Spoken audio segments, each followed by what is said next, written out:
दर्शन लगे अंगारो आस में दर्शन लगे।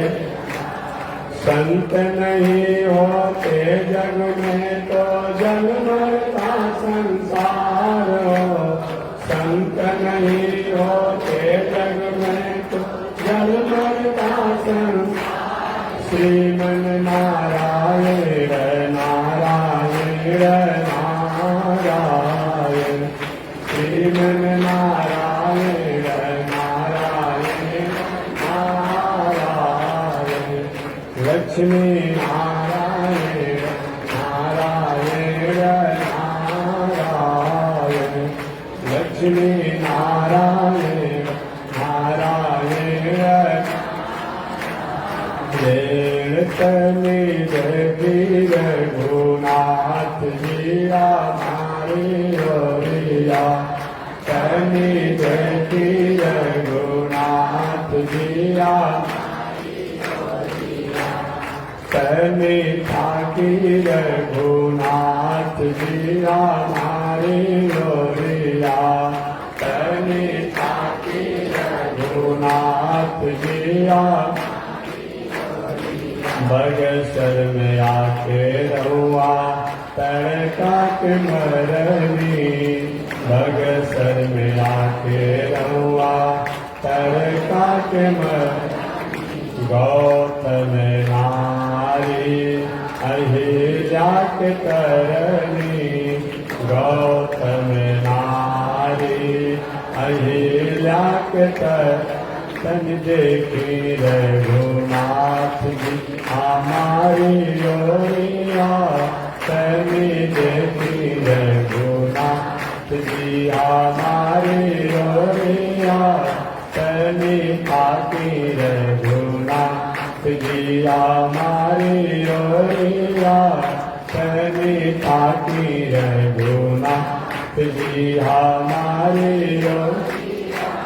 श्रीमन नारायण नारायण नारायण श्रीमन नारायण नारायण नारायण लक्ष्मी नारायण नारायण नारायण लक्ष्मी नारायण नारायण नारायण।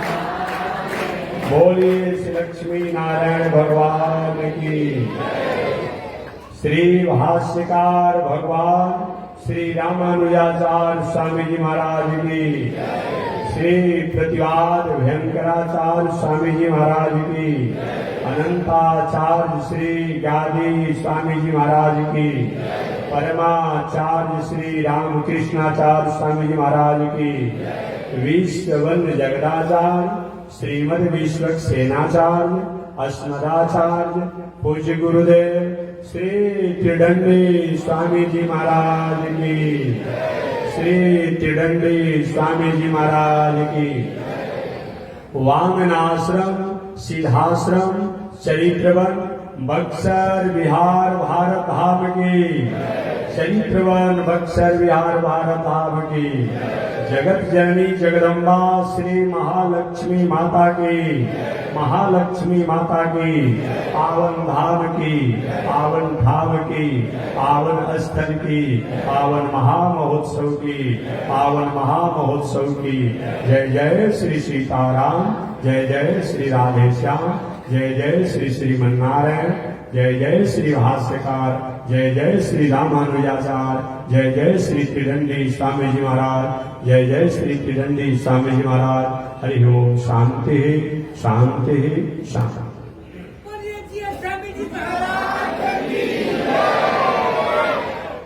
जिसको जहाँ जगह मिले वहीं बैठा दीजिएगा। अनुकूलता देगा जिसको जैसे अनुकूलता बैठा दीजिएगा। आप लोग भी जो आएंगे शांति से बैठिएगा जहाँ अनुकूलता बनेगी। परमाराध्य श्री लक्ष्मी नारायण भगवान नित्य वंदनीय पूज्य गुरुदेव श्री त्रिदंडी स्वामी जी महाराज के जुगल चरणों में कोटि शरणमन। भगवत भागवत आचार्य कैंकर्य पारायण महानुभाव पावन भूमि पर पावन कथा को निवेदन किया जा रहा है। पावन कथा प्रसंग अंतर्गत पिछले दिन निवेदन किया गया था। भगवान कपिल देव से माता देवहूति, जो भगवान कपिल देव जी की माता है, माता देवहूति ने भगवान कपिल देव से पूछा, हे भगवान, भले ही आप मेरे पुत्र रूप में संसार में आए हैं, लेकिन मैं जान गई, मैं पहचान गई, आप साक्षात ज्ञान को स्थापित करने के लिए, ज्ञान को जनाने के लिए इस संसार में और मेरी जैसी पामर नारी को पवित्र करने के लिए आप मेरे पुत्र बनकर के आए। ये बताएं, वह प्राणी, वह मनुष्य, वह जीवात्मा, वह आत्मा जो अपना कल्याण करना चाहता हो और कल्याण के बहुत साधन करने की उसके पास क्षमता नहीं हो, योग्यता नहीं हो, ऐसे व्यक्ति को, ऐसे मानव को, ऐसे प्राणी को सहज और सरल रूप में कौन सा साधन करना चाहिए? भगवान कपिल देव ने कहा, माता जी, सबसे पहले तो जो यह जान जाए कि हमें संसार में बहुत दिनों तक नहीं रहना है, इस संसार के हम बहुत दिनों के मेहमान नहीं हैं, और ऐसे लोगों को इस संसार में, संसार से देंगे, माने शरीर का नाता, घर का नाता, समाज का नाता, परिवार का नाता, धन वैभव का नाता, ऐश्वर्य संपत्ति का नाता, इसको समेट ले या सबको परमात्मा के चरणों में अर्पण कर दे। इसके बाद भक्ति द्वारा अपने जीवन को जिए। भक्ति का मतलब क्या होता है? भाई शिवायाम धातु से अक्ति में प्रत्यय होकर के भजन होता है, ऐसी से भक्ति भी बनती है। हमारे जीवन के जो भी सेवा हो, जो भी कर्म हो, जो भी व्यवहार हो, जो भी आचरण हो, वह परमात्मा से जोड़ करके, ईश्वर से जोड़ करके उन कर्मों को करना है। इसी का नाम क्या है? भक्ति है। हालांकि भक्ति के बारे में अलग अलग शास्त्रों में अलग अलग तरीकों से बताया गया है।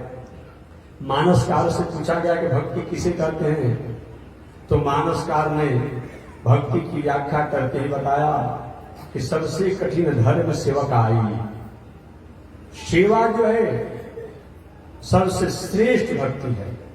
इसी बातों को हमारे भगवत पाद श्री रामानुजाचार्य स्वामी जी महाराज से पूछा गया है कि प्रभु, मानवों के कल्याण के लिए सरल और सहज साधन क्या है? भगवत पाद श्री रामानुजाचार्य स्वामी जी महाराज ने कहा, कैंकर्य लक्षण विलक्षण मोक्ष भाजो रामानुजो विजयते यतिराज राज। हे दुनिया में रहने वाले लोग, सेवा करना एक ऐसा अजीब किस्म का मुक्ति का साधन है, आश्चर्यमय साधन है, जो देखने में पता नहीं चलता है, लेकिन सेवा की भावना से उन परमात्मा को हम प्राप्त सहजता से कर लेते हैं। इसी बातों को पुनः मानस में याद दिलाया गया कि नीच टहल सब प्रभु के करियो, अपद विलोक भवसागर तरियो। इसी बातों को महर्षि वेदव्यास जी महाराज से पूछा गया, प्रभु आप बता दीजिए, उन परमात्मा की प्रसन्नता के लिए, प्राप्ति के लिए क्या उपाय है? महर्षि वेदव्यास जी महाराज ने कहा, पापो हम पाप कर्मा हम पाप आत्मा पाप कर्म संभव अपराध सहस्त्र भाजनम पतितम भीम भवान ओदरे अगतिम शरणागतम हरे कृपया केवल मात्र शास्त्र। ये भावना हमारे में होना चाहिए। कितना भी बड़ा से बड़ा कर्म करने के बाद, अच्छे से श्रेष्ठ कर्मों को करने के बाद अपने में नीचा अनुसंधान करना। वेद भगवान से पूछा गया, प्रभु हमारा स्वरूप क्या होता है? तो वेद भगवान कहते हैं, ब्रह्मदासा ब्रह्मदासा ब्रह्मदासा। हम ब्रह्म के, परमात्मा के, ईश्वर के हम दास हैं, उनके दास हैं। और भी जगह बताया गया है ईश्वर अंश जीव अविनाशी। हम ईश्वर के अंश हैं, ईश्वर अंशी है। अंशी ईश्वर है, अंश हम हैं। अंशी और अंश किसे कहा जाता है? गंगा जी का बहता हुआ जल अंशी है। अब उसमें से एक लोटा जल आप निकाल लेते हैं, यह अंश हो जाता है। तो हम अंश हैं, ईश्वर अंशी हैं। अंश का समय समय से ह्रास होता है, समय समय से लय होता है, विलय होता है, लेकिन अंशी जो होता है वो हमेशा तीनों काल में उसकी सत्ता रहती है। जैसे सोना को हमेशा उदाहरण मैं देता हूं, जैसे सोना आभूषण बनने से पहले वो सोना था, आभूषण बनने पर भी वो सोना है कुछ मिलावट के साथ, और आभूषण के बिगड़ने के बाद भी सोना बचता है। उसी प्रकार ब्रह्म जो है, ईश्वर जो है, परमात्मा जो है, हमेशा मैं निवेदन करता हूं कि जन्माद्यस्य जतो निरादितरतस् चार्थे सुभिज्ञ स्वाहा तेरे ब्रह्म हृदय आदि कवये मुह्यन्ति यत् सूर्य। ईश्वर किसे कहा जाता है? जो पूरे दुनिया को प्रकट करता है, पालन करता है, संहार करता है और मोक्ष, इन चारों का कारण जो है उन्हीं को ईश्वर कहा जाता है। दूसरी बात, जो प्रकृति के अधीन रहे, जो प्रकृति के अधीन रहे वह जीव है, अब प्रकृति जिनके अधीन रहे वह क्या है? ईश्वर है। जह जह जाय देव रघुराया अतः तह मेघ करहूं न बछाया। जहां जहां भगवान जाते थे प्रकृति उनकी सहयोग करती थी। भगवान श्री कृष्ण जब कारागार में भले ही प्रकट हुए लीला करने के लिए, लेकिन ये भी वसुदेव जी लेकर चले, प्रकृति ने उनकी सहायता किया, चाहे जमुना जी हो तब, चाहे मेघ हो तब, सब ने किया। यही ईश्वर और जीव में क्या अंतर है? जो प्रकृति के वश में हो, जो प्रकृति के अधीन हो वह जीव है, और प्रकृति जिनके अधीन हो वह क्या है? ईश्वर है। अभी थोड़ा सा गर्मी है तो हम लोग चाहते हैं कि इसे ठंडा हवा मिल जाता, पंखा उनका के। हम प्रकृति के अधीन हैं, प्रकृति के हम बस में हैं। वही कोई ठंडा अगर समय कहीं होता है तो होता है, कहीं गर्म कोई कपड़ा मिल जाता है, कहीं बरसात का समय होता है, कहीं बरसाती मिल जाता है। हम प्रकृति के साधन, प्रकृति की व्यवस्था से उसके अधीन में हैं। और ईश्वर जो है सम प्रकृति उनके अनुकूलता अनुसार काम करती है। रामावतार, कृष्णावतार, वामनावतार, नरसिंहावतार, ये आज भगवान श्री कृष्ण का जन्म महोत्सव भी है, जयंती भी है। ये सब सम प्रकृति उनको अनुकूलता का पालन करती है। तो भगवान कपिल देव ने कहा, माता जी, इसलिए मनुष्य को भक्ति करनी चाहिए। भक्ति में किसी प्रकार की वस्तु का त्याग नहीं किया जाता है, बल्कि भक्ति में वस्तु को परमात्मा से संबंध जोड़ करके उस वस्तु को अपने जीवन के उपयोग में लिया जाता है। इसी का नाम भक्ति है। सुंदर कपड़ा पहनने की इच्छा है, ठाकुर जी को चढ़ा दीजिए और सुंदर कपड़ा पहन लीजिए। सुंदर मकान में रहने की इच्छा है, खेती व्यापार नौकरी से मकान बनाइए, अग्नि प्रवेश करके तो रात में सुती भगवान को याद कर लीजिए। सुंदर पकवान पाने की इच्छा है, भंडारा प्रसाद बनाइए, भगवान का भोग लगाइए और पा लीजिए। तुम्हें निवेदित भोजन करो, यही बताया गया भक्ति है। भक्ति में वस्तु को, व्यवस्था को, साधन को, इसको त्यागा नहीं जाता है, बल्कि वस्तु, व्यवस्था, साधन को परमात्मा से जोड़ करके उस वस्तु का, व्यवस्था का और व्यवहार का अपने जीवन के उपयोग में लिया जाता है। इसी का नाम भक्ति है। आगे माता देवहूति ने कहा, बेटा और परमात्मा की प्रशंसा के लिए कोई उपाय है? कि हाँ, वो क्या है? जो 24 तत्व, कल भी मैंने बताया था, जो 24 तत्व हैं, जिन 24 तत्वों से हमारा और आपका ये शरीर बना हुआ है। ये 24 तत्व कौन है? 5 कर्मेंद्रिय, 5 ज्ञानेंद्रिय, 5 ज्ञानेंद्रिय के एक एक विषय, 5 महाभूत, अंतः चतुष्ट, ये 24 तत्व हुए। 5 कर्मेंद्रिय कौन है? हाथ, पैर, लवशंका मार्ग, पैखाना मार्ग और वाणी, ये 5 कर्मेंद्रिय है। 5 ज्ञानेन्द्रिय, आंख, कान, नाक, जीभ और चरण मान चाम, इसको चमड़ी कहते हैं। ये 5 ज्ञानेन्द्रिय है और 5 ज्ञानेन्द्रिय के एक एक विषय है। आंख अलग है और आंख का विषय अलग है, कान अलग है और कान का विषय अलग है, नाक अलग है और नाक का विषय अलग है, जीभ अलग है और जीभ का विषय अलग है, चमड़ी अलग है और चमड़ी का विषय अलग है। बहुत देखेंगे आंख सुंदर है दिखाई नहीं पड़ता है, इसे मालूम पड़ता है कि आंख और आंख का विषय अलग है। बहुत तो कान सुंदर है सुनाई नहीं पड़ता है, लेकिन मेरे सुनने की शक्ति कमजोर हो गई है। तो 5 कर्मेंद्रिय, 5 ज्ञानेन्द्रिय और 5 ज्ञानेन्द्रिय के एक एक विषय है। ये 15 तत्व हो गए। अब 5 महाभूत, पृथ्वी, जल, वायु, आकाश, अग्नि, ये 20 तत्व हो गए। और अंतः चतुष्ट, और 4 और हैं जो अनुभव किया जाता है, मन, बुद्धि, चित्त और अहंकार। ये 24 तत्वों के द्वारा, ये 24 तत्वों में परमात्मा की सत्ता की भावना करना। इसलिए हम लोग केवल मूर्ति को ही परमात्मा नहीं मानते हैं, केवल मूर्ति में ही परमात्मा नहीं मानते हैं, हम प्रकृति में भी परमात्मा को मानते हैं। वेद भगवान भी कहते हैं, वायु प्रत्यक्ष देवता, सूर्यो प्रत्यक्ष देवता, चंद्रमा प्रत्यक्ष देवता, अग्नि प्रत्यक्ष देवता, आकाश प्रत्यक्ष देवता, ये सब प्रत्यक्ष है। तो हम प्रकृति जो 5 महाभूत जो है, इनमें या 24 तत्वों में परमात्मा की सत्ता को मानना।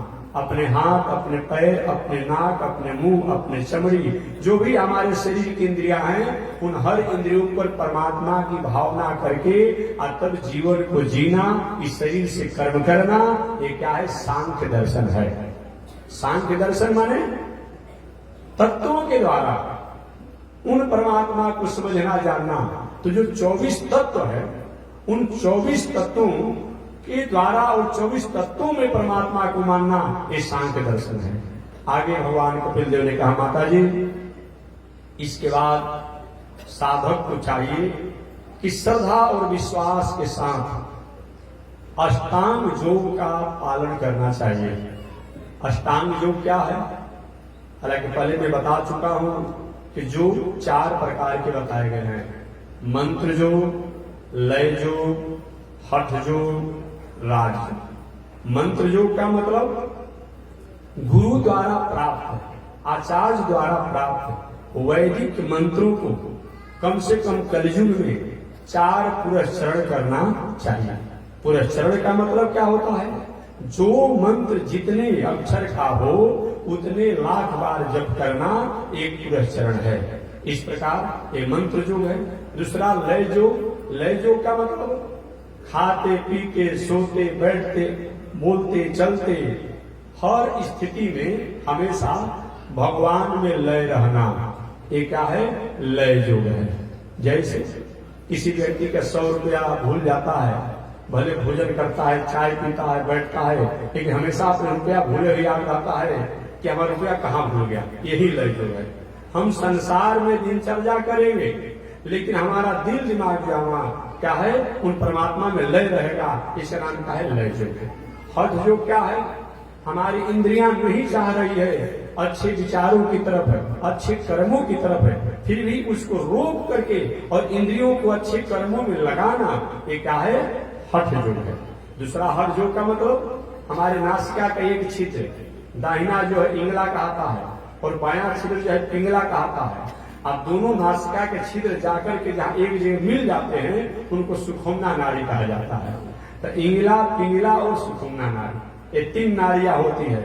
तो बाहर की वायु को एक नासिका छिद्रों से खींचना और पुनः उस वायु को रोक करके रखना, पुनः उस वायु को धीरे धीरे छोड़ना, इसी को कुंभ, पूरब और रेचक के नामों से जाना जाता है। इस करते हुए क्रिया को परमात्मा का चिंतन करना, ध्यान करना, इसका नाम क्या है? हठ योग है। और चौथा है राजयोग। इसी की व्याख्या आज करना है। भगवान कपिल देव ने कहा, माता जी श्रद्धा और विश्वास के साथ अष्टांग योग यानी राजयोग, अष्टांग योग को ही राजयोग के नाम से जाना जाता है। अष्टांग योग क्या है? यम, नियम, आसन, प्राणायाम, प्रत्याहार, धारणा, ध्यान और समाधि, यही अष्टांग योग है। जम किसे कहते हैं? अहिंसा, सत्य, अस्ते, ब्रह्मचर्य, अपरिग्रह, जम। अहिंसा मन, वाणी, शरीर से हिंसा की वृत्ति का त्याग, सत्य में जीवन जीना, अहिंसा, सत्य, अस्ते, चोरी जबरदस्ती से दिनचर्या नहीं जीना, अहिंसा, सत्य, अस्ते, ब्रह्मचर्य, विवाह शादी हुआ हो तो अपने पत्नी की मर्यादा में रहते हुए पूरे दुनिया की नारी को माता के समान आदर कीजिए, और विवाह शादी नहीं हुआ है तो संसार के सभी नारियों को माता के समान आदर भावना रखिए। ये ब्रह्मचर्य है। अहिंसा, सत्य, अस्ते, ब्रह्मचर्य। अपरिग्रह, प्रायश्चित के चीजों को नहीं लेना, ये क्या है? अपरिग्रह है। प्रायश्चित किसे कहा जाता है? प्रायश्चित कहते किसे हैं? प्रायश्चित का मतलब कि कोई व्यक्ति बहुत बड़ा जुल्म किया हो, बहुत बड़ा अपराध किया हो, बहुत बड़ा अनीति किया हो, बहुत बड़ा अन्याय किया हो, बहुत बड़ा अधर्म किया हो, और अपने कुछ दे करके और अपने प्रायश्चित को, अपने पाप को मार्जन करना चाहता हो, ऐसे व्यक्ति की चीजों को नहीं लेना चाहिए। ये योग, राजयोग जो है, जिसको अष्टांग योग कहा जाता है, इसका प्रथम जो है ये जम है। नियम क्या है? धृति, क्षमा, संतोष, अलोभ। विषम से विषम परिस्थितियों के आने के बाद भी, बहुत बड़ी समस्या संकट आने के बाद भी अच्छे कर्मों को त्याग नहीं करना, अब बुरे कर्मों की तरफ पैर नहीं बढ़ाना, इसका नाम क्या है? धृति है। क्षमा, धन, जन, पद, प्रतिष्ठा, मान, सम्मान कितना भी बड़ा हो जाए, अपने को सरल होइए, सहज होइए, सुगम होइए और सुलभ होइए। चार होना चाहिए, सरल भी होना चाहिए, सहज भी होना चाहिए, सुगम भी होना चाहिए और सुलभ भी होना चाहिए। ये चार होना चाहिए। क्षमा है। आपने भगवान श्री राम का नाम सुना होगा। भगवान श्री राम स्वयं ब्रह्म होने के बाद भी, स्वयं ईश्वर होने के बाद भी, स्वयं परमात्मा होने के बाद भी, प्रभु नीचे कपिडार पर, क्या चीज?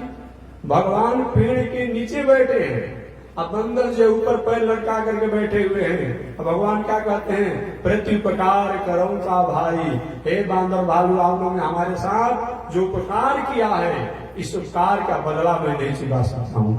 बताइए, आज साधारण किसी अपने मालिक के सामने कोई सेवक कहीं कुर्सी पर, चौकी पर बैठा रह जाए तो तुरंत उसको बर्खास्त कर दिया जाएगा।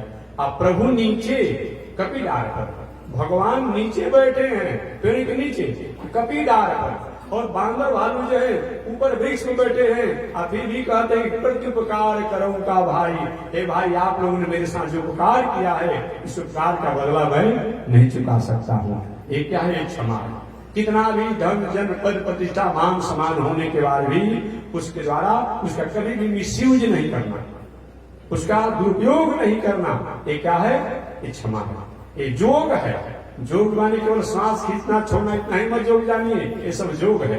तो जब नियम, तो धृति, क्षमा, संतोष, जितना भी है, जैसे भी है, मुस्कुराते रहिए, हमेशा प्रसन्न रहिए, भगवान को धन्यवाद दीजिए, ये संतोष है। जितना भी है, धृति, क्षमा, संतोष, अलोभ। और अलोभ माने गलत वस्तु और गलत संपत्ति नहीं कमाना। अब बहुत आज भगवान कृष्ण का जयंती है, जन्माष्टमी है, नहीं कहना चाहता हूँ, मैंने कहने का तात्पर्य है कि मुर्गा के फार्म खोल करके, बकरा के फार्म खोल करके, मछली का फार्म खोल करके, शराब का भट्टी खोल करके गलत तरीका से धन संपत्ति नहीं कमाना, इसका नाम क्या है? अलोभ है। नहीं तो अनीति के वृक्ष पर पाप के फल के सुख का स्वाद बहुत दिनों तक अच्छा नहीं होगा, उसका रिलेट और रिटर्निंग जो होगा वो अच्छा नहीं होगा। एक न एक दिन उसके द्वारा कहीं न कहीं हमें भुगतना पड़ेगा। अतः अनीति के वृक्ष पर पाप का फल कि सुख का स्वाद नहीं लेना चाहिए। एक है अलोभ। तो एक योग के बारे में बता रहा हूं कि अष्टांग योग जो है, अष्टांग योग में जम, नियम और तीसरा है आसन। आप खींच के बैठ जाए एक जगह, नाम सामने जाएंगे, खींच के बैठ जाएगा। जम, नियम, आसन। आसन का मतलब क्या होता है? किसी एक आसन पर कम से कम 2 घंटा से 4 घंटा बैठने का अभ्यास करना, ये आसन है। सबसे श्रेष्ठ आसन तो पद्मासन है, लेकिन सबसे पद्मासन होगा नहीं। इसके लिए जो शुरू से अभ्यास किया है वो तो पद्मासन में बैठ सकता है, और अभ्यास नहीं किए हैं तो कहीं इधर उधर तबीयत खराब हो जाएगा, इधर उधर हड्डी नस खराब हो जाएंगे। अतः सबसे श्रेष्ठ आसन है सुख आसन, मैंने पलस्ती लगा करके आसन बैठना। आसन का मतलब इस आसन पर बैठने के बाद हमारी व्यग्रता नहीं हो, हमारी बेचैनी नहीं हो, हमारी उतावलापन नहीं हो, यही आसन है। अभी नहीं कि पद्मासन से बैठे हैं, अब पैर में दर्द हो रहा है, सोचते हैं 5 मिनट बाद 10 मिनट के बाद अब पद्मासन से हटे, तो दिल दिमाग तो वही जाकर टिक गया कि कैसे आसन को हटाए। तो आसन का मतलब जिस आसन पर बैठने के बाद हमारा दिल, हमारा दिमाग, हमारा मन, हमारा बुद्धि, हमारा चित्त वहां शांत रहे, वही आसन को होना चाहिए। तो सबसे अच्छा बताया गया सुख आसन, मैंने सुख के आसन, मैंने इस आसन पर हमें आनंद ही आनंद की प्राप्ति होती हो, इस प्रकार बताया गया। ऐसे नियम को पालन करना, जम, नियम, आसन। प्राणायाम तो मैं बता दिया, रोज प्राणायाम पर कथा हो रही है। प्राणायाम के बारे में तो अभी मैंने बताया भी कि प्राण, अगर इस व्याख्या किया जाए तब प्राणायाम का अर्थ क्या होता है? प्राणायाम, हमारे शरीर में अनेक वायु हैं, क्रिकल, देवदर, धनंजय, अपान वायु, प्राण वायु, उदान वायु, समान वायु, ऐसा हमारे शरीर में वायु है जो नाड़ी को चलाता है, जो खून को संचालित करता है, जो भोजन को भीतर ले जाता है, भोजन को पचाता है। हम पैरों से चलते हैं, हाथों से पकड़ते हैं, आंखों से देखते हैं, कानों से सुनते हैं, सोचते हैं, ये सब वायु की तो कमाल है। और आज भी देखें दुनिया में हाईटेक की जो भी मशीन बना हुआ है, हाईटेक का जो भी मशीन बना हुआ है, और हाईटेक का जो भी आपने विमान देखा हो, जहाज देखा हो, या और भी रॉकेट जो भी है, सब ये वायु की ही कमाल है। देखते करके प्रेशर कमजोर हो जाता है तो बड़े बड़े विमान भी कहीं न कहीं अपनी गति और कार्य करने में कमजोर हो जाते हैं। प्रेशर कम हो जाता है, बड़े बड़े सुपर फास्ट चलने वाली ट्रेन भी जो है वो अभी अपने कामों को कमजोर कर देती है। एक वायु कहीं सारा दुनिया है, इसीलिए हम लोग कहते हैं वायु प्रत्यक्ष देवता। ये वायु जो है प्रत्यक्ष देवता है। देवता का मतलब व्याकरण से देवता शब्दों को परिभाषित किया जाए, दिव्य क्रीड़ा धातु से बनता है। क्रीड़ा माने जिसका उपकार समाज के प्राणियों के लिए हो, उसी को देवता कहा जाता है। ऐसे वायु द्वारा ये प्राणियों का उपकार होता है, अग्नि द्वारा होता है, जल द्वारा होता है, आकाश द्वारा होता है, ये पृथ्वी माता द्वारा होता है। ऐसा हमारे क्या है, उपकार का काम करते हैं। तो मैं निवेदन करना चाहता हूं कि प्राणायाम का मतलब क्या होता है? हमारे शरीर में अनेक वायु हैं, उन अनेक वायु में प्राण वायु प्रधान है, जिसके द्वारा हम श्वास को छोड़ते हैं, लेते हैं, छोड़ते हैं, लेते हैं। हर स्वस्थ व्यक्ति 24 घंटा में 21,600 बार श्वास को लेता है और छोड़ता है। जितने भी स्वस्थ व्यक्ति हैं, कोई दमा का रोगी हो, कोई टीबी का रोगी हो, कोई और कोई रोगी हो, उतना संख्या उसका नहीं होगा, लेकिन हर स्वस्थ व्यक्ति जो है 24 घंटा में 21,600 बार श्वास को लेता है, छोड़ता है, लेता है, छोड़ता है। ये जान लिया। तो हमारे शरीर द्वारा जो श्वास लेने और छोड़ने की क्रिया जो है प्राणायाम, हमारे द्वारा श्वास को जो बाहर की वायु को खींचते हैं और खींच करके पुनः वायु को छोड़ते हैं, ये प्राण वायु को कुछ समय के लिए आयाम देना, विराम देना, विश्राम देना, इसी का नाम क्या है? प्राणायाम है। इससे होगा क्या? अगर प्राण वायु को हम आयाम देते हैं, विराम देते हैं, विश्राम देते हैं, तो होता क्या है? कोई भी व्यक्ति काम करते करते करते या तो डेड हो जाता है, या तो थक जाता है, या तो रोगी हो जाता है। देखते हैं जनरेटर चलता है ना, माइक चलता है ना, इसको भी जब गर्म हो जाता है तो 1-2 घंटा बंद करना पड़ता है, जनरेटर को भी बंद करना पड़ता है। कोई भी दुनिया में उपकरण है वो काम करते करते थक जाते हैं, गर्म हो जाते हैं। उसी प्रकार से हमारे भीतर हमेशा श्वास लेने से श्वास छोड़ने से, श्वास लेने से श्वास छोड़ने से हमारे भीतर क्या होता है, हमारे शरीर के भीतर जो सेल है, जो कोशिकाएं, जिसको आप अपनी भाषा में कहते हैं, अंग्रेजी में उसको सेल कहा जाता है और हिंदी में कोशिकाएं विज्ञान में कहा जाता है। जो कोशिकाएं हमारे शरीर के भीतर है या सेल है, वो काम करते करते कुछ कोशिकाएं डेड हो जाती है, मर जाती है, मृत्यु को प्राप्त होती है, और कुछ कोशिकाएं जो है कमजोर हो जाती है, कुछ कोशिकाएं जो है रोगी हो जाती है। तो हम जब प्राणायाम करते हैं तो प्राणायाम करने से जो हमारे भीतर जो सेल हैं जो डेड हो गए हैं, वो हमारे लवसंका द्वारा, पैखाना द्वारा, आंख द्वारा, नाक द्वारा, मुख द्वारा, वो किसी न किसी रोम के छिद्रों द्वारा वो डेड कोशिकाएं बाहर निकल जाती है। अगर प्राणायाम नहीं करते हैं तो डेड कोशिकाएं हमारे शरीर में ही अगर आ जाती है तो शरीर में किसी न किसी प्रकार के वो विषाणु होकर के और रोग होने की संभावना रहती है। इसीलिए प्राणायाम मेडिकल साइंस के अनुसार भी करना चाहिए। और जो कोशिकाएं कमजोर हो गई है, रोगी हो गई है, अस्वस्थ हो गई है, उनको क्या होता है, एनर्जी मिलता है, ताकत मिलता है और पुनः वो शक्ति और कार्य करने लगती है। तो डेड कोशिकाओं को शरीर से बाहर निकालने के लिए और अस्वस्थ और कमजोर कोशिकाओं को एनर्जी और टॉनिक प्राप्त करने के लिए भी हमें प्राणायाम करना चाहिए। तो प्राणायाम माने बाहर और भीतर की वायु जो आते जाते हैं उनको कुछ समय तक विराम देना, विश्राम देना, आराम देना, इसी का नाम क्या है, प्राणायाम है।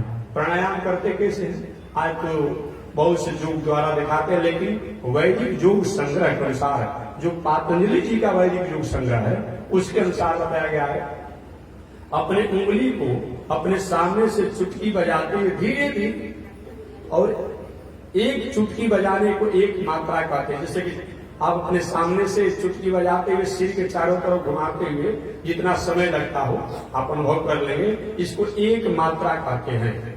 और ऐसे 12 मात्रा को एक प्राणायाम कहा जाता है।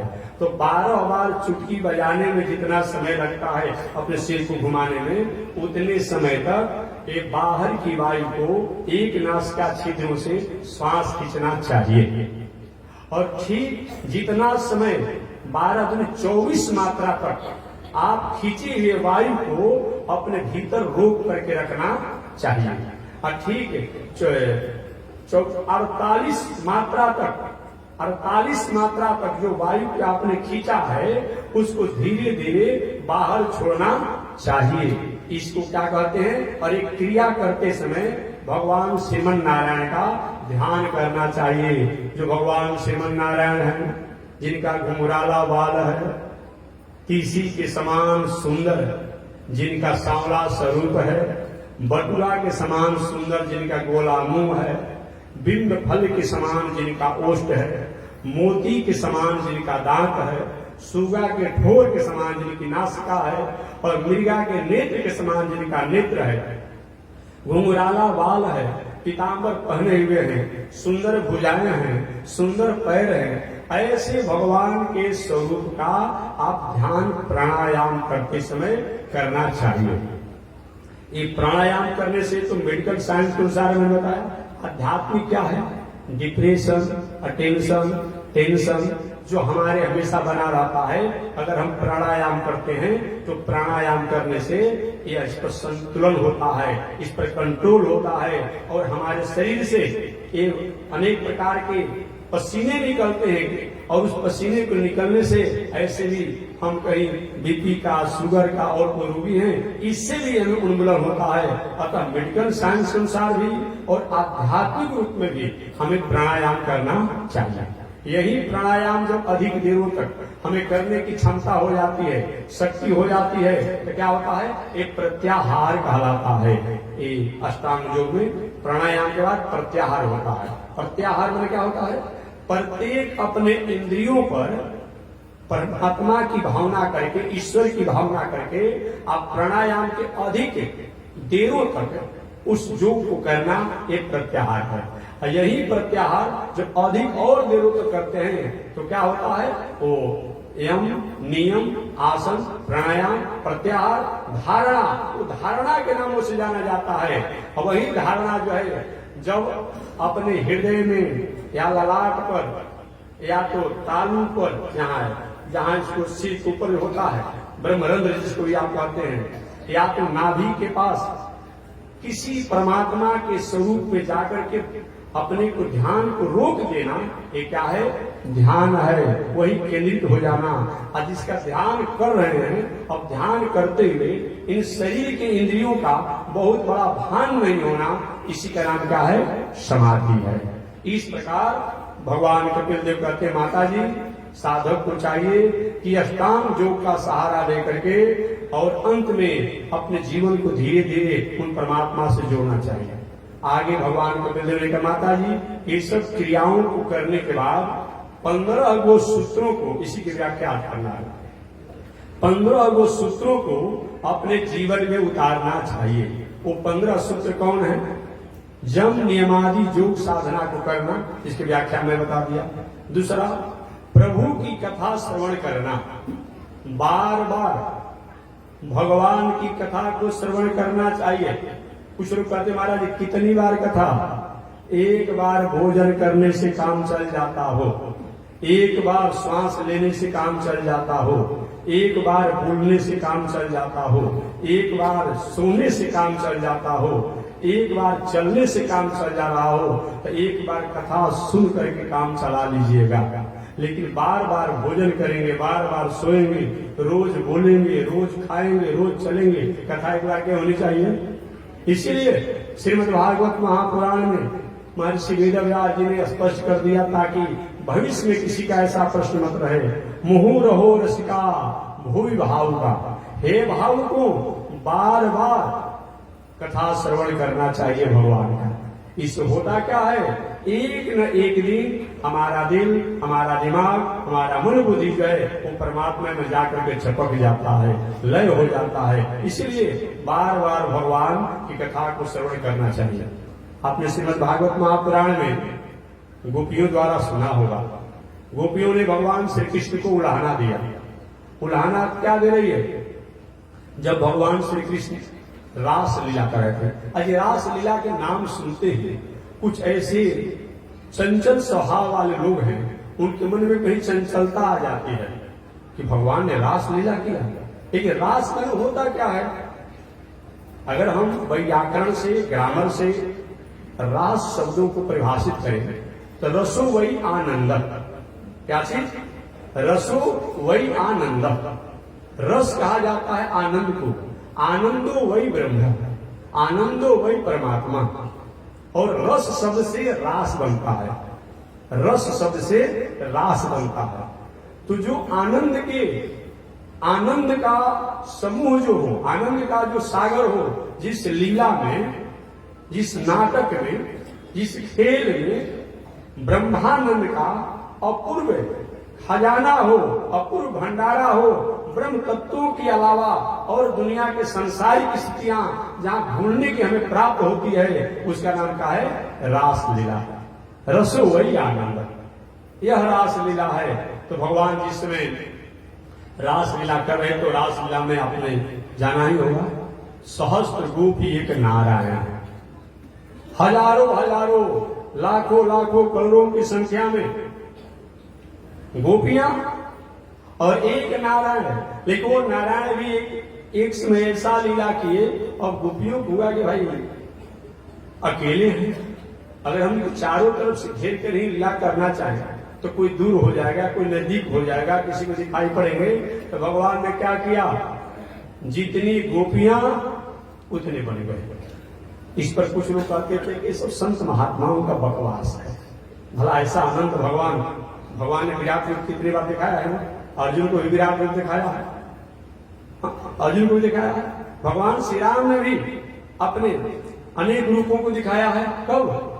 जिस समय सती जी राम जी के परीक्षा लेने के लिए जब गई थी तो प्रथम बार तो सीता का वेश बना करके गई। भगवान श्री राम ने कहा, माता जी प्रणाम। अरे बाबा को अकेले छोड़कर के अकेले कहां घूम रही हो इस विपिन में, सुंदर वन में?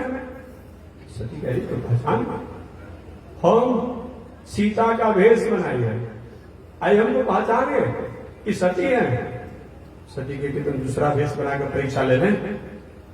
और क्या कि सती जी पुनः सीता के ही वेश में एक वृक्ष के नीचे और जाकर कहती है, श्री राम मैं कहीं नहीं गए हूं। भगवान पद हो गया भाई, मैं परीक्षा भी दिया, परीक्षा में पास नहीं हो गए, और फिर भी मेरी परीक्षा ली जा रही है। और भगवान उसमें अमित रूप बनाए। कितना रूप बनाए? अमित रूप बनाए, अनंत रूप बनाए। अब जहां सती जी देखते सीताराम लक्ष्मण सीताराम लक्ष्मण सीताराम लक्ष्मण, हैरान हो गई। अरे अभी तो रो रहे थे विपिन में, कहां सीते हैं और यहाँ तो सीता जी हैं। यहाँ पर अपूर्व रूप बनाए, अनेक रूप बनाए। और दूसरा, जब लौट करके लंकापुरी से भगवान श्री राम आए, सब बांदर भालू अयोध्यावासी सब लोग थे, सबको था कि भगवान से हम मिल जाते, हम मिल जाते। अब भगवान सोचे भाई किसी किसी मिलेंगे। उस भगवान ने अनेक रूप बनाए, अनेक रूप बना करके बाल गोपालों के साथ, वृद्धों के साथ, जो नारियां थी सबके साथ उन्होंने एक साथ अपने आप में दर्शन दिया। ये भगवान का है, इसीलिए तुम्हें भगवान कहा जाता है। भगवान का मतलब क्या होता है? भगवान कहते किसे हैं?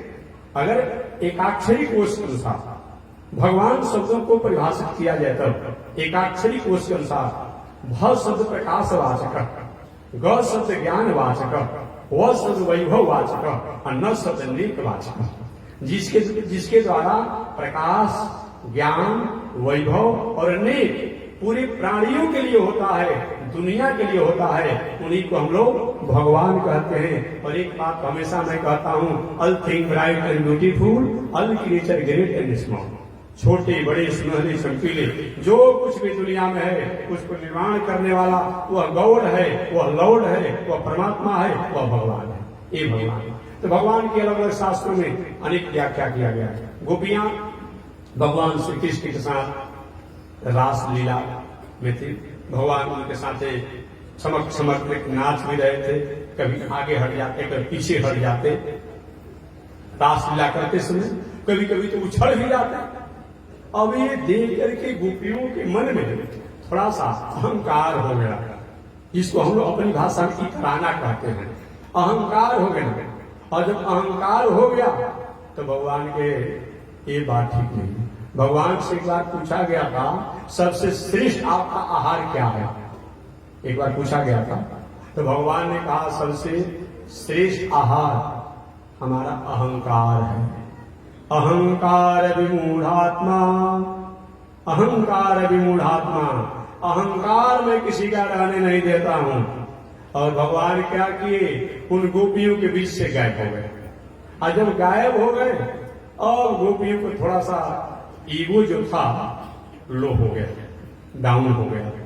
गोपियां घूम घूम करके जमुना जी के तट पर वृक्षों के यहाँ रोने लगी, बिलखने लगी और गाने लगी। और गाते हुए गोपियों ने क्या कहा, पहले तो थोड़ा उलाहना भी दिया, और उलाहना के बाद कहती है, गोविंद जिस प्रकार हमें तुम परेशान कर रहे हो, कष्ट दे रहे हो, इस कंकड़ में, इस कांटे वाले जगहों पर जहां तहां घुमा रहे हो, ऐसा भला कोई करता है? ये तुम्हारी खासियत नहीं है, ये तुम्हारे चलते मैं नहीं घूम रही हूं, बल्कि तुम्हारी कथा के चलते मैं घूम रही हूं। तव कथामृतम तप्त जीवनम। कहते हैं, हे गोविंद ये तुम्हारी खासियत नहीं है, ये तुम्हारी कथा की खासियत है। और मैं नहीं कहती हूँ, कभी भी रीडित हूँ, ये कभी विद्वान लोग कहते हैं ये कथा का इतना बड़ा महत्व है। कथा के कारण ही तो जो शंकर जी सती जी के शरीर त्यागने के बाद विचलित हो गए थे। मैं किसी को नहीं छोड़ूंगा, महाप्रलय कर दूंगा, सारा सृष्टि को अस्तव्यस्त कर दूंगा, बहुत भगवान शंकर ने कहा। वही शंकर जी जब काकभूषुंडी जी के आश्रम पर गए और वहां जब सत्संग को सुने तब तोष हो गया, आनंद हो गया। कथा का इतना बड़ा है। अभी आप रोज राम कथा सुनते होंगे। गरुड़ जी को अहंकार हो गया था कि काकुसुंडी जी के यहाँ जब गए और सत्संग सुने, उनको भी आत्म शांति मिली। कथा का बहुत बड़ा महत्व है, इसलिए बार बार भगवान की कथा को श्रवण करना चाहिए। जहाँ नवधा भक्ति भी आती है, उस नवधा भक्ति में भी श्रवणम, सबसे प्रथम श्रवण की बात आती है, तब कीर्तनम, श्रवण की बात आती है। ऐसे भी अनत्र कहा गया है कि प्रथम भगति संतन के संगा और दूसर भक्ति मन कथा प्रसंग, ये बताया गया है। दूसरा कथा प्रसंग सुनने की बात आती है। अतः बार बार भगवान की कथा को श्रवण करना चाहिए। ये भगवान कपिल देव अपनी माता को भगवान की प्रसन्नता के लिए ये दूसरा उपाय बता रहे हैं। और तीसरा, भगवान में समर्पित भाव रखते हुए सुख दुख में समभाव रहना चाहिए। माने हर परिस्थिति में, ये नहीं कि बहुत धन संपत्ति हमारे पास हो गया, खूब पूजा पाठ दान पुण्य कर रहे हैं, अगर परिस्थितियां डाउन हो गई हम कुछ नहीं कर रहे हैं। हर परिस्थितियों में हमें अपने कभी भी स्वरूप को भूलना नहीं चाहिए। ये क्या है? ये तीसरा मानव के कल्याण का उपाय बताया गया। और चौथा, किसी भी से बैर नहीं रखना। देखिए, बैर का मतलब क्या होता है? जो किसी को हम नुकसान पहुंचाने के कर्म करते हैं और किसी पर अनुशासन होने से अगर उसका सुधार होता है, ये बैर नहीं है। ये बैर नहीं है। छोटा लड़का है, पढ़ने नहीं जाता है, आप डांटते हैं, फटकारते हैं, घर में परिवार के लोग हैं, कहीं अच्छे तरीका से नहीं रहते कि भाई कपड़ा लाता, भोजन छाजन बंद कर देंगे, ये बैर नहीं है। बैर का मतलब कि केवल नुकसान और नुकसान के अलावा और हमारे कर्मों द्वारा, व्यवहारों द्वारा अगर दूसरे का कुछ नहीं होता हो तो उसको बैर कहते हैं। और जिस कर्मों के द्वारा, जिस अनुशासन के द्वारा समाज का, राष्ट्र का, संस्कृति का, देश का, वेद का अगर कहीं स्वरूप प्रज्वलित होता हो, प्रकाशित होता हो, उद्भासित होता हो, संरक्षण होता हो, संवर्धित होता हो, तो वह वैर नहीं है। वह क्या है? वह तो निश्चित रूप में हमारे अनुशासन बताया गया है, देह तो होना ही चाहिए। पांचवा बताया गया, आसक्ति का त्याग। आसक्ति का त्याग होना चाहिए। कल या परसों मैंने बताया था कि हमें वासना दुनिया में नहीं होनी चाहिए। वासना को उपासना में आप लय कर दीजिए। जो हमारी वासनाएं हैं, ये वासना को उपासना में कर दीजिए। वासना माने क्या होता है? वासना कहते किसे हैं? कभी आपने इत्र का शीशी देखा होगा, सेंट का शीशी आपने देखा होगा, और सेंट के शीशी में से सेंट समाप्त हो जाता है। ये क्या होता है? उसमें गंध रहता है। कभी आपने कपूर दानी को देखा होगा, कपूर समाप्त हो गया और उसमें से क्या होता है? गंध आते रहती है। इसी का नाम वासना है। वासना माने क्या होता है? हमने वस्तु का त्याग कर दिया और फिर भी वस्तु के प्रति हमारी जो उसमें दिल, दिमाग, मन, बुद्धि जो है वो लगा रहता है, ये वासना है। इस वासना को उपासना में अगर बार बार हम अभ्यास करते हैं अच्छे कर्मों का, उपासना करने का, एक दिन हमारी वासना भी वह क्या हो? उपासना में हो जाती है। अतः हमें वासना का त्याग और उपासना की तरफ जीवन जीना चाहिए। ब्रह्मचर्य का पालन करना। ब्रह्मचर्य की व्याख्या तो मैं किया, लेकिन पुनः एक बार कर देता हूं। ब्रह्मचर्य का मतलब क्या होता है? विवाह शादी करके पत्नी की मर्यादा में रहना ब्रह्मचर्य तो होता ही है। नैष्ठिक ब्रह्मचारी रहना, विवाह शादी नहीं करते हुए अच्छे कर्मों से जीवन जीना, ये भी ब्रह्मचारी का मतलब होता है। एक केवल इतना ही ब्रह्मचारी नहीं, ब्रह्मचारी का मतलब क्या होता है?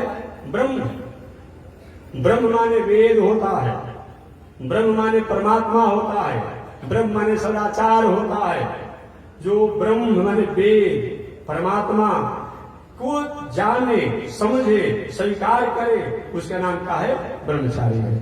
ब्रह्म माने दुनिया में जो भी अच्छे कर्म हैं, अच्छे व्यवहार हैं, अच्छे आचरण हैं, उनको अपने जीवन के आचरण में उतारना, इसका भी नाम क्या है? ब्रह्मचर्य। ब्रह्मचर्य कहा गया है। आगे अनावश्यक वार्तालाप नहीं करना, ये मानव जीवन में बताया गया। जो वही वार्तालाप होना जिस वार्तालाप के द्वारा समाज का, राष्ट्र का, संस्कृति का, देश का, वेद का, शास्त्र का कहीं मंगल होता हो, विकास होता हो, वह तो वार्तालाप होना चाहिए। लेकिन जिस वार्तालाप से कहीं हमारे दिल में, दिमाग में, मन में, बुद्धि में कहीं गलत प्रवृत्ति में पहुंचने की हमारा दिल दिमाग होता है, ऐसा वार्तालाप नहीं होना चाहिए। प्रभु के धर्म का पालन करना चाहिए। मनमाने ढंग से धर्म नहीं करना। वह धर्म जो सही में वेद में, शास्त्र में, इतिहास में, पुराण में, आज महापुरुषों द्वारा, आचार्यों द्वारा जो इंगित किया गया है, निर्देशित किया गया है, ऐसे धर्मों को पालन करना चाहिए। और किसी भी कार्य में लाभ हानि को त्याग करके और प्रभु के प्रति प्रेरित होकर के संतोष भाव रखना चाहिए। कोई भी कर्म करने से ये नहीं कि लाभ होगा तो करेंगे, नहीं होगा तो नहीं करेंगे।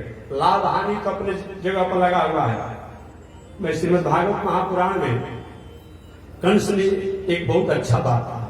कभी कभी दुष्ट व्यक्ति भी, अपराधी व्यक्ति भी कभी कभी शब्द अच्छा कह देते हैं। आप कोई भागवत पढ़िएगा तो श्रीमद् भागवत महापुराण में जब कंस ने देवकी जी के प्रायः बालकों को मार डाला, एक बालिका थी, उसको भी पटक करके मारना चाहा, जो उसे अलग होकर के जाकर वही अष्टभुजी में जो विंध्यवासिनी के नामों से जानी गई।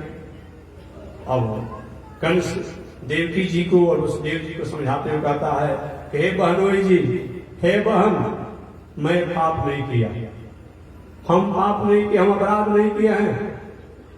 जैसा हमसे कराया गया वही मैंने किया है। और जन्म, मृत्यु, जरा, व्याधि, ये क्या है? ये जिस दिन व्यक्ति जन्म लेता है उसी दिन उसकी मृत्यु तय हो जाती है। जिस दिन व्यक्ति जन्म लेता है उसी दिन उसको दुख तय कर दिया जाता है। अतः इसमें मेरा कोई दोष नहीं है और आप लोग नहीं, ये इतने दिन के लिए ही आए थे। एक कंस का उपदेश है।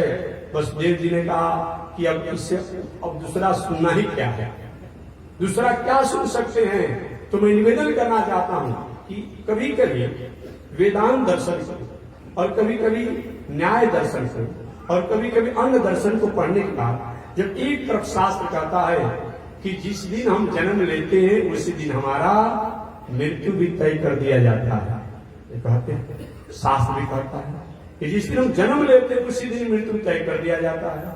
और जब जन्मने के समय मृत्यु तय हो जाता है तो फिर और जो कुछ भी हम करते हैं जन्म के बाद, तो उस करने का क्या मतलब होता है? पूजा हो, पाठ हो, यज्ञ हो, दान हो, तीर्थ हो, व्रत हो, जो कुछ भी करते हैं, जब जन्मने के समय हमारा मृत्यु तय कर दिया गया, हमारा भाग्य निर्णय कर दिया गया, हमारा प्रारब्ध निर्णय कर दिया गया, तो फिर क्या मतलब होता है? तो मतलब यही होता है, हमेशा एक व्यवहारिक उदाहरण में देते रहता हूं कि भाई पहले अगर किसी से आपने ऋण लिया है तो ऋण तो है आपका, आपने उसका कुछ ब्याज भी नहीं दिया। अब बाद में खेती व्यापार नौकरी करके और कहीं करोड़पति आप बन गए तो उसके द्वारा भी आपका मकान लौक रहा है, अच्छा 5 स्टार मकान लौक रहा है, लग्जरी गाड़ी लौक गई, लग्जरी आपकी व्यवस्था है। तो आपने खेती व्यापार नौकरी करके लग्जरी व्यवस्था जो प्राप्त किया ये भी आपके सामने है। अब पहले जब आप नहीं थे, खेती व्यापार किए थे और आपके पास गरीबी थी तो आपने ऋण लिया, वो भी आपके पास हो रहेगा। और बैंक के कर्मचारी जिससे ऋण लिया वो आया, भाई जी नोटिस आप पर है, और आपको वह 5 स्टार मकान पर और कोई नोटिस टांग दे कोई कि आपका कुर्की वारंट होगा मकान, कैसा भाई? तो आप पर ऋण इतना है, आप नाराज हो जाए, भाई हद हो गया, इतना खेती व्यापार नौकरी करता हूँ, 5 स्टार में आवासीय व्यवस्था है, लग्जरी मेरी गाड़ी है, लग्जरी मेरी व्यवस्था है, मुझे बदनाम बेइज्जत करना चाहते हो? भाई जी अभी न हो गया है, लेकिन पहले जो लिया अमुक तारीख को, अमुक तिथि को, ये गवाह है, इसका क्या होगा? कभी आपने दिया? तो जैसे लग्जरी की व्यवस्था तो आप अपना करेंगे, परंतु अगर आपने ऋण लिया है उसका भी नोटिस आपके पास आएगा और उसको भी आपको देना पड़ेगा। वही है हम आज जो कर रहे हैं, हम कहते हैं हमने बहुत कुछ किया, लेकिन हमारे द्वारा जो हुआ है उसका भी तो कहने के हमारे पास होगा। ये विचार करके, ये केवल मैं नहीं कहता हूं, ये केवल मैं नहीं कहता हूं, ये भगवान श्री राम जब जंगल में चले गए थे तो भरत जी ने ये बातों को वशिष्ठ ऋषि से कहा था। इसीलिए ये जान करके धीर पुरुष वीर पुरुष कभी विचलित नहीं होते हैं। तो किसी भी कार्य में लाभ हानि का त्याग करके और प्रभु से प्रेरित होकर के संतोष भाव में रहना चाहिए। और अल्प भोजन का मतलब उतना ही भोजन करना जिस भोजन से शरीर में तामसी वृत्ति न हो। एक अल्प भोजन होना चाहिए और सात्विक भोजन होना चाहिए। एकांतवास, समय निकालकर समाज में भी रहिए और समय निकाल करके एकांतवास भी कीजिए। ये भगवान के भक्तों के लिए बताया गया है। और मैत्री भाव का होना, शांत रहना, माने समाज राष्ट्र के प्रति मैत्री भाव और शांत में जीवन होना चाहिए। 13वां, दयावान होना, प्राणियों के प्रति, प्रकृति के प्रति, समष्टि के प्रति, सृष्टि के प्रति ये क्या होना, संस्कार के प्रति, शास्त्र के प्रति दयावान। अगर हमारी जैसी क्षमता हो, जैसी योग्यता हो, उस योग्यता के अनुसार हमें अपने द्वारा सहयोग करके उसको आगे बढ़ाना चाहिए। और 14वां जो है, अगर गृहस्थ आश्रम में है तो गृहस्थ आश्रम के परिवार, अगर संत आश्रम है तो संत आश्रम के परिवार वस्तु संसार को नश्वर मान करके और इसका उपभोग नहीं करना है, उसका उपयोग करना है।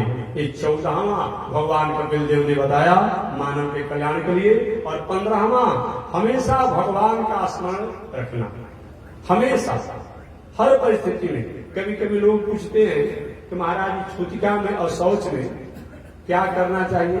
देखिए, 2 प्रकार के कर्म होते हैं, एक नित्य कर्म होते हैं, एक नैमित्तिक कर्म होते हैं।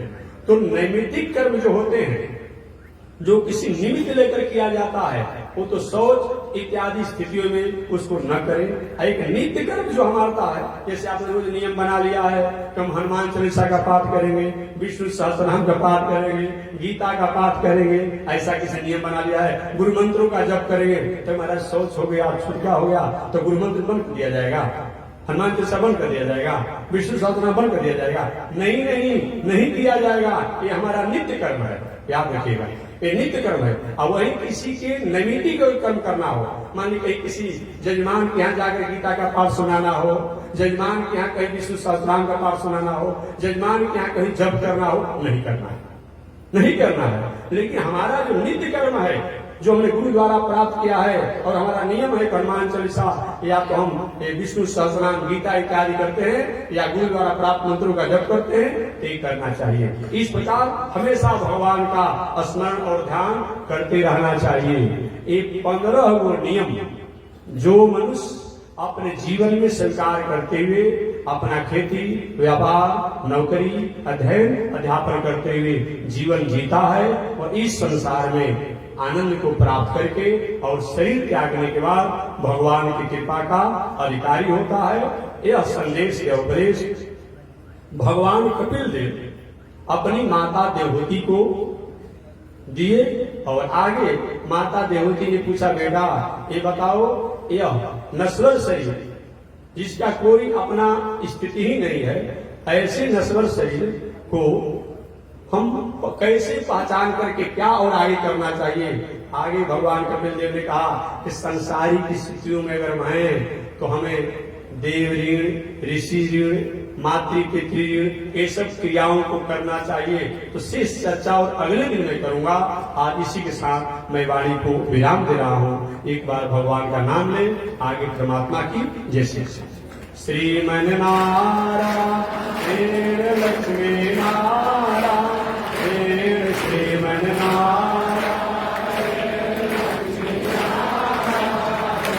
श्रीमन नारायण नारायण नारायण श्रीमन नारायण नारायण नारायण श्रीमन नारायण जगोधारायण श्रीमन नारायण जगोधारायण लक्ष्मी नारायण नारायण नारायण लक्ष्मी नारायण नारायण नारायण प्रभु तेरे शरण, प्रभु तेरे शरण, प्रभु तेरे शरण, प्रभु तेरे राम जी तेरे शरण, श्याम जी तेरे शरण, राम जी तेरे प्रभु तेरी शरण, प्रभु तेरी शरण, प्रभु तेरी शरण, प्रभु तेरी श्रीमन नारायण नारायण नारायण, श्रीमन नारायण नारायण नारायण, लक्ष्मी नारायण नारायण नारायण, लक्ष्मी नारायण नारायण नारायण। बोलिए श्री लक्ष्मी नारायण भगवान की।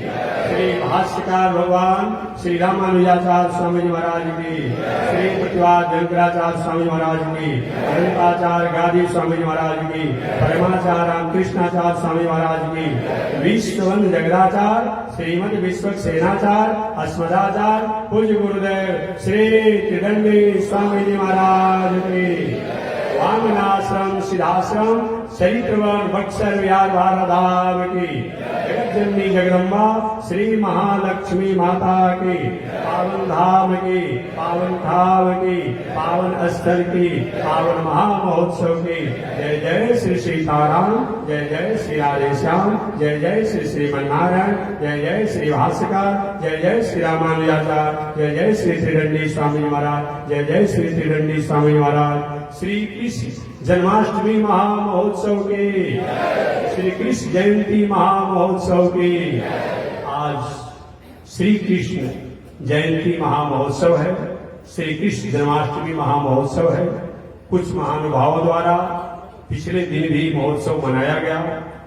आज भी पूरे विश्व में, पूरे दुनिया में जो संत महात्मा लोग शास्त्र धर्म को जानने वाले हैं, वो लोग आज वृंदावन, पूरे वृंदावन में आज ही श्री कृष्ण जन्माष्टमी महामहोत्सव मनाई जा रही है। सुबह मैंने बताया था कि तिथि को लेकर के, अष्टमी तिथि को लेकर कल कुछ लोगों ने मनाया, कहते हैं कि भगवान श्री राम, हालांकि राम जी में ऐसा कभी विवाद नहीं होता, भगवान श्री कृष्ण में होता। जब हमेशा कभी न मैंने कभी कभी ऐसा हो, एक हो जाए, बाकी राम जी में अभी कैसे नहीं होता। हमेशा जो चैत्र शुक्ल नवमी जो होता है, ऐसा कि नवमी तिथि भी और नक्षत्र भी लगभग आ ही जाता है। ऐसा कि तो सबसे अच्छी बात तो यह है राम जी के जन्म में कि राम जी का जन्म दिन में हुआ है, राम जी का जन्म दिन में हुआ है। तो कोई भी अगर तिथि आती है नवमी तो दिन में आएगी, अगर तो दिन में 1 मिनट के लिए आए तब और 10 घंटा के लिए आए तब वहां कोई विवाद नहीं होता है। लेकिन होता है इसमें कृष्ण जन्माष्टमी में क्या होता है कि पहले है कहीं सप्तमी तिथि और बाद में रात्रि में आ गई अष्टमी तिथि 12 बजे 11 बजे और उसको करते हैं, इसीलिए विवाद हो जाता है। लेकिन शास्त्रीय वैदिक परंपरा यह है कि अगर जो तिथि सूर्य उदय के समय आता है, सूर्य के उदय के समय जो तिथि आता है, चाहे वो अल्प समय ही क्यों न रहे, उसको पूरा दिन और रात माना जाता है। इसीलिए कृष्ण भगवान की जयंती में प्राय ऐसा होता है कि सप्तमी उपरांत अष्टमी हो जाता है, कि सप्तमी पहले रहती है, बाद में अष्टमी आती है, रात में अष्टमी आ जाती है, इसीलिए विवाद होता है। कुछ भी हो, लेकिन एक सुबह मैंने बात कहा कि भगवान श्री कृष्ण जन्म लेते समय भी विवाद में रहे और जन्म के बाद भी विवाद में रहे। संत महात्मा विद्वान सब लोग अपना अपना पतरा का लेखनी जो है कुछ न कुछ लिखने के लिए तैयार हो जाते हैं। देखिए अब जन्म कहाँ लिए, कहाँ महोत्सव मनाया गया, बेटा किसके, अब जन्म महोत्सव कौन मना रहा है? अरे वसुदेव जी और देवकी ने थोड़े जयंती मनाया था भगवान श्री कृष्ण का, वो तो नंद बाबा मनाए थे, जसोदा जी मनाए थे। तो आज शुरू से अपनाते हैं कि अगर ऐसा नहीं होता तो जो कंस जैसे, शिशुपाल जैसे, जरासंध जैसे ऐसे राक्षस लोग थे, उन पर अनुशासन करना था, दंड करना था। अगर ऐसा नहीं होता तो शायद उनका अंत नहीं होता। अतः भगवान ने यही विचार करके रात में भी जन्म लिए और इसीलिए यही लीला करते हैं। ऐसे भगवान श्री कृष्ण का आज जयंती महामहोत्सव है, जो कि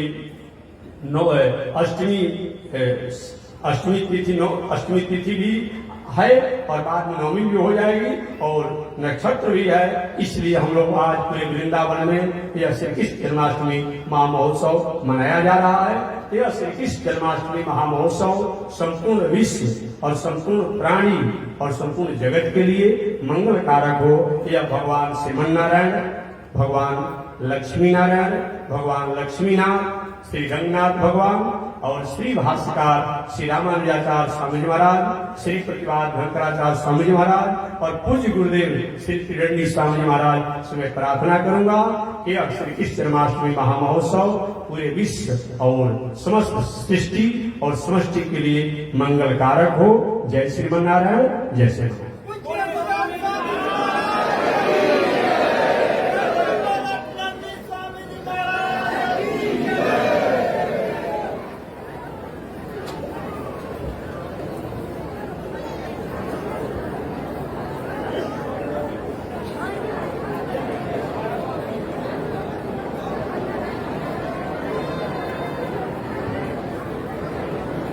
नारायण देखिए ब्रह्मचारी जी कहीं बताइए। नारायण नहीं है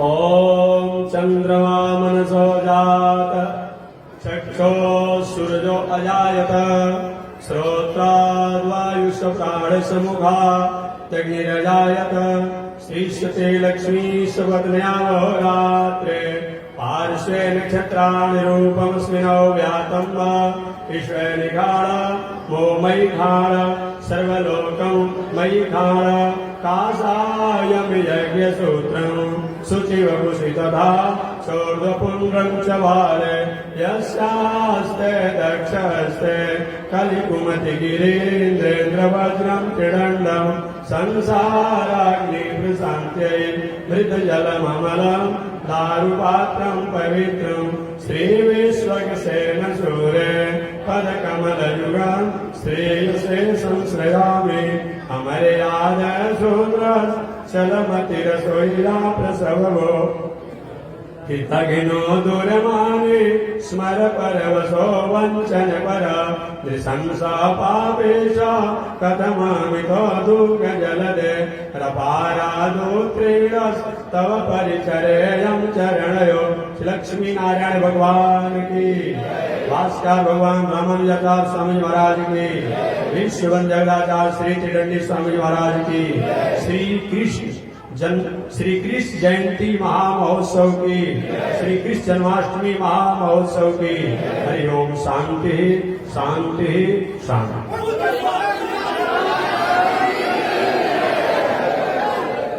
नारायण ठीक रात्रि 11 बजे से 12 बजे के बीच में भगवान श्री कृष्ण की जयंती महामहोत्सव के अवसर पर हम लोग जैसे भगवान का विस्तार से बेहद पूजा आरती भजन भाव होगी, तो समय 11 बजे से 12 बजे रात्रि में भगवान श्री कृष्ण की जयंती के पावन अवसर पर हम लोग पूजा पाठ करेंगे। आप सभी लोग समय के अनुसार अपनी अनुकूलता देखते हुए सादर आमंत्रित हैं। जय श्रीमन नारायण, जय श्री राम।